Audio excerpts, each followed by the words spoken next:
इधर आ जाओ आप आ जाओ।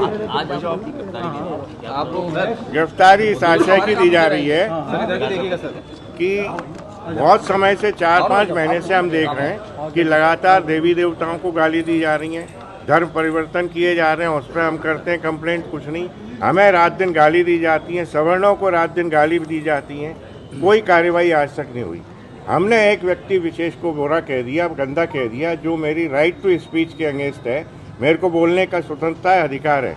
मैं प्रधानमंत्री को भी कह सकता हूँ वो एक गंदा आदमी है और बुरा आदमी है, नहीं है इस लायक। तो इसलिए इस आधार पर अगर कोई FIR हुई है जहाँ मैंने कोई अपराध नहीं किया, तो मैं पुलिस को ये सुविधा दे रहा हूँ कि मुझे अरेस्ट करें और जेल भेजें। सर, आप इतिहास क्या देख रहे हैं? बार इतिहास पढ़ना चाहिए, क्या हाँ। वास्तविकता है इतिहास? वास्तविकता इतिहास की यही है कि संविधान का जो निर्माण है वो BN राव साहब ने किया है, ना कि अम्बेडकर जी ने। अम्बेडकर जी तो उस संविधान को जलाना चाहते थे। उनने खुद कहा कि मैं इस संविधान से सहमत नहीं हूँ। आपने कहा था कि अम्बेडकर जी अंग्रेजों के हाँ, 100% अंग्रेजों की गुलामी की उनने, अंग्रेजों के एजेंट रहे और भारत की स्वतंत्रता में बाधा उत्पन्न की। आपके खिलाफ FIR वही है, तो मेरे को कोई दिक्कत नहीं। और 10 हो, मैं लगातार यही बोलूंगा। उनका कहना है कहा जा रहा है कि आपके घर पे 1 लाख जूते फेंकेंगे, 10 लाख जूते फेंकेंगे। हमने उनसे कहा है कि 1 लाख नहीं 10 लाख लेके आए, हम उनका स्वागत कर रहे हैं। वो 15 तारीख को आ जाएं, मेरे दरवाजे पे आके दिखाएं, मैं उन्हें चैलेंज कर रहा हूँ। जाओ। FIR दर्ज हुई है।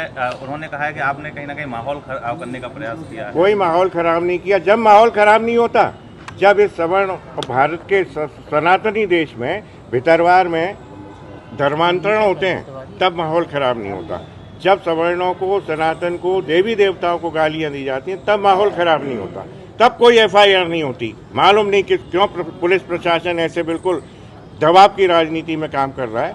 मैं तो ये चाहता हूँ कि अब एक नहीं 100 और FIR हो। अम्बेडकर जी पर क्या विचार है आपके? अम्बेडकर जी पर मेरा कोई विचार नहीं, वो कोई इस लायक नहीं है कि उसके बारे में बात भी कर।